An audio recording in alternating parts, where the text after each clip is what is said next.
Why hasn't this film been nominated for every Oscar going?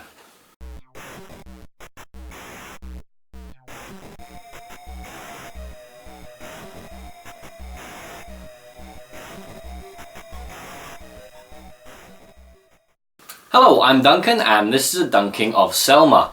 Now this film is actually the first theatrically released biopic of Dr. Martin Luther King, and as such I think it's an absolutely brilliant film. It's a shame it's taken so long to get him to the big screen, but my god, it's definitely been worth the wait.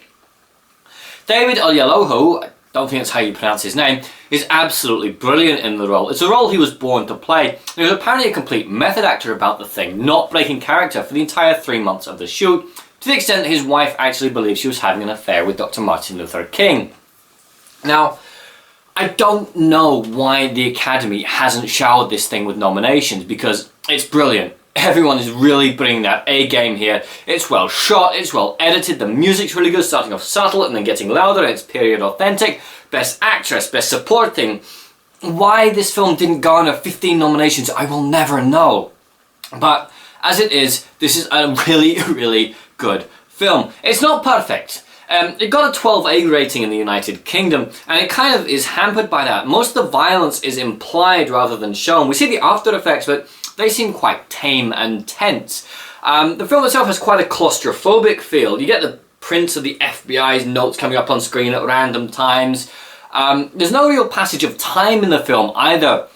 Something will happen in one scene, and then it's referenced in the next scene as if happening weeks ago. So as a result, I can't tell you whether this film takes place over 3 weeks, 3 months, or 3 years. I don't know. Also, don't go into this film cold. Do some basic research on the events, because the film is not very kind if you just go in cold. It's also staged slightly off, as if it was expected to be a stage play first.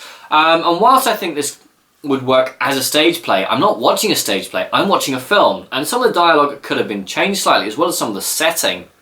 Now the film itself portrays Dr. King's attempts to get black people registered to vote. That's it. That's what they were denied. One of the most basic human rights is the right to vote, to choose their own destiny. And whilst it was legal for them to register to vote, there was a million bureaucratic hurdles placed in their way. Someone had to vouch for them, they had to pay a tax for these hadn't been registered to vote, their address was printed in the paper if they were registered to vote. And that was suicide, basically. And this film excellently portrays the tense, claustrophobic nature. But again, if it had had that 15 rating, I think it would have just been a little bit more effective.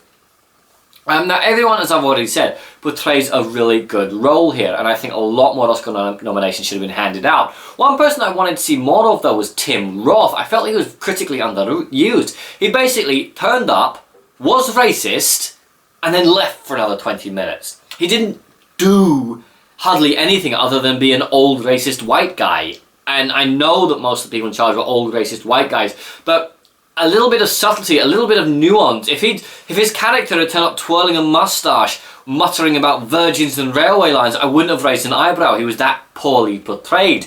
The actor wasn't given much to work with, and I would have liked to have seen that role expanded slightly. But as it is, everyone else was brilliant. That one little niggle aside, I can heartily recommend this film.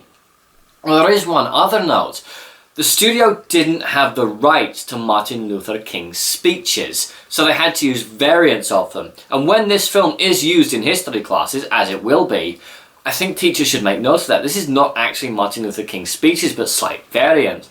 But that set aside, this is an excellent biopic, and the first, I hope, of many of Martin Luther King's. As in his 38 years, he definitely did a lot that requires films made, and I hope this is the first of many. This is an excellent start to telling the story of his life to a new generation, to my generation, to whom he's not really a man. He's a speech, he's an ideal, and this film shows him as a human being. He'll laugh, he'll joke, he'll play with his children, he'll doubt, he'll feel pain and pity, and it's a brilliant film.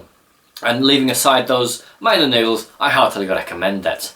I'm Duncan, and that was a dunking.